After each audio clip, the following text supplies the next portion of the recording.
Bonjour à tous, voici une petite vidéo pour apprendre à faire le cadran d'une pendule en utilisant des contraintes et des outils de clonage avec différentes façons.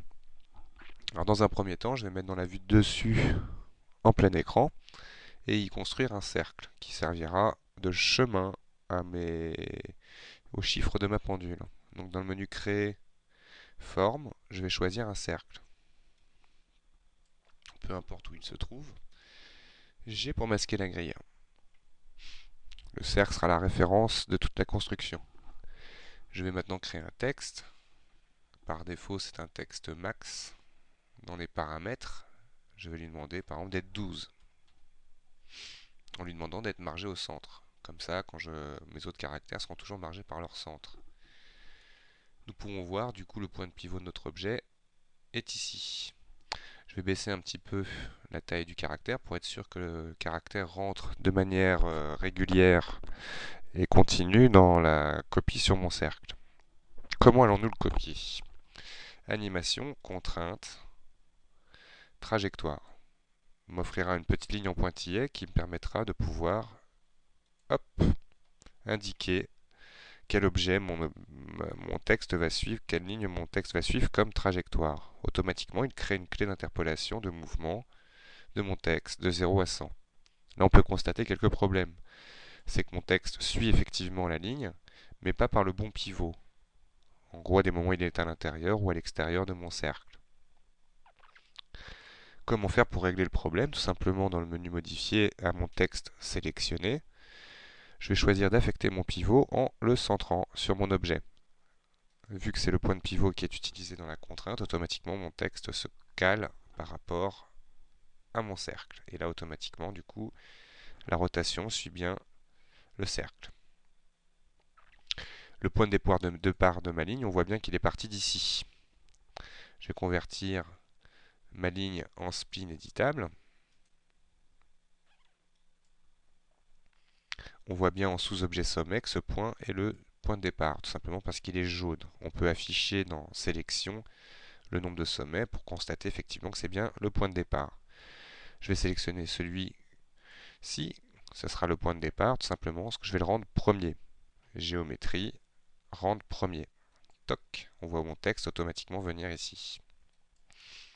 À partir de là, je sélectionne mon texte, on voit bien qu'il fait son tour complet.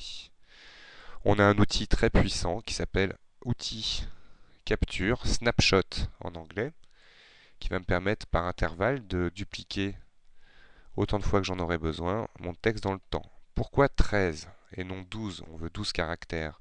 Mais étant donné qu'on part de 0 à 100, on va se retrouver sur le point 0, avoir le 100 aussi. Donc on va avoir deux chiffres l'un sur l'autre. Si je n'en mettais que 12, on n'aurions pas nos 12 caractères le long de la ligne. Ok, là on constate bien, la chose a fonctionné. Attention, le caractère animé par la contrainte de trajectoire est toujours présent. Je le supprime avec supre du clavier. Ici, comme je le disais, nous avons deux caractères l'un sur l'autre. On voit bien deux formes de sélectionner. Un simple clic pour en supprimer l'une des deux. Et maintenant, avec l'outil sélection, je vais carrément un par un remettre les bonnes valeurs à chacun de mes chiffres. Pourquoi sélection? Parce que ça m'évite de faire du sélectionner déplacé. Et donc par erreur déplacer mon chiffre parce que lui, il n'est plus contraint. Donc automatiquement, je risquerais de le déplacer. Donc sélection déplacée est une bonne solution pour éviter ce genre d'erreur. Que voilà. À partir de là, nous allons maintenant faire un peu le design de notre montre en réduisant avec échelle la spline qui nous a servi de trajectoire. Shift plus le centre de mon échelle, le cloner. Tout bêtement. On imagine, à partir de là, sélectionner l'une des deux splines et attacher les autres outils. Étant donné on n'a rien d'autre dans notre scène, il est facile d'attacher multiples. Et là, de prendre, par clic et glisser, tous les éléments devant être attachés. Nous avons maintenant créé cet objet. Nous allons créer maintenant les marqueurs pour indiquer les heures. Je vais le faire avec une étoile pour changer de l'exemple en cours. Hop. En tout cas, on va la régler pour qu'elle ait 12 branches. Alors on voit qu'elle n'est pas complètement calée. Si elle l'est, c'est simplement celles de l'extérieur qui ne le sont pas.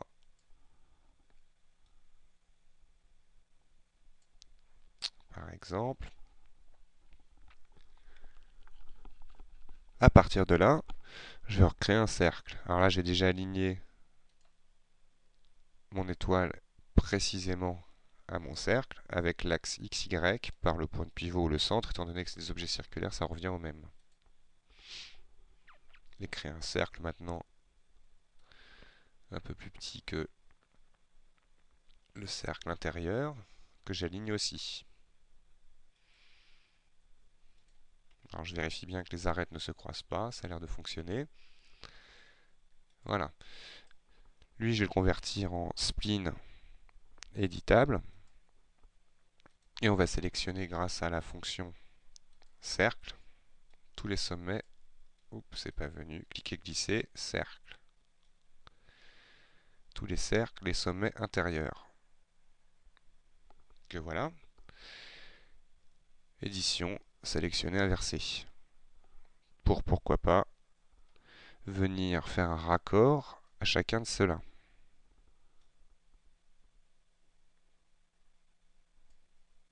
Automatiquement, on obtient cette forme. Je vais y attacher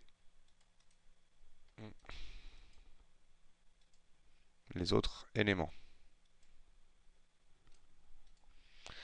On peut constater que les lignes sont assez marquées.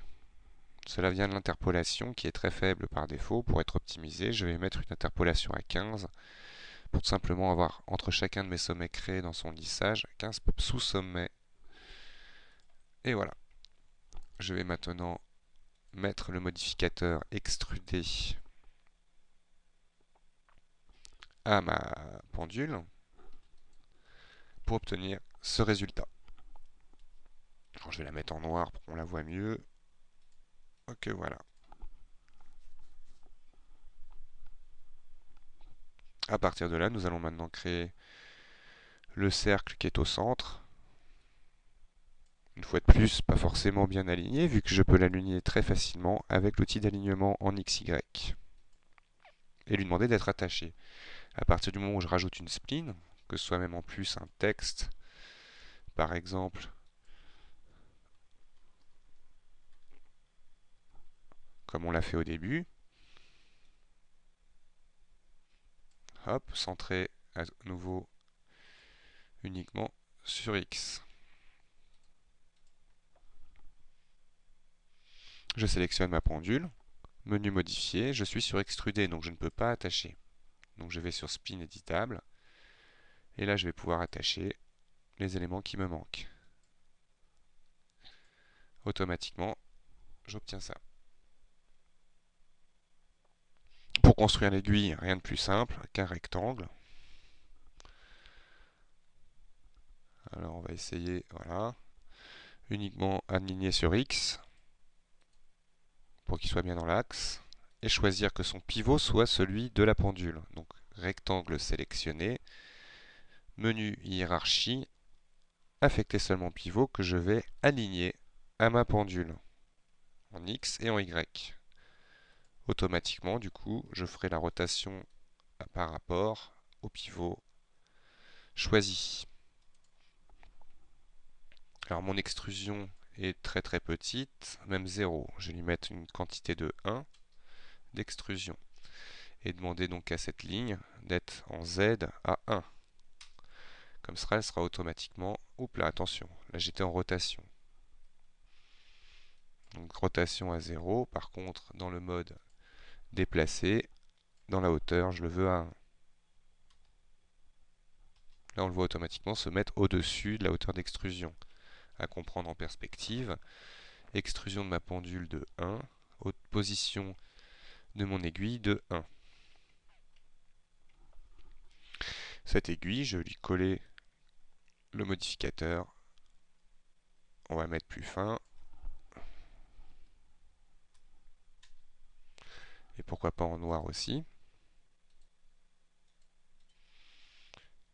Shift plus rotation égale aussi la copie. Alors on imagine d'abord dans un premier temps modifier l'apparence de mon rectangle en convertissant en spline éditable. Oups. Rectangle. Le fait qu'elle est extrudée, je ne peux pas, donc je lui demande d'abord d'être converti en spline éditable.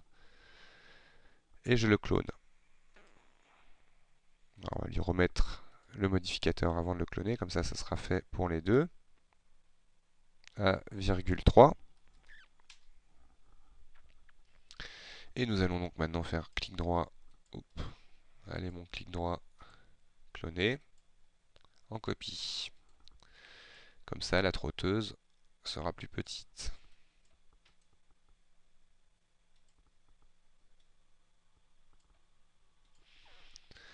On va la positionner, la trotteuse, à 1,3 en hauteur.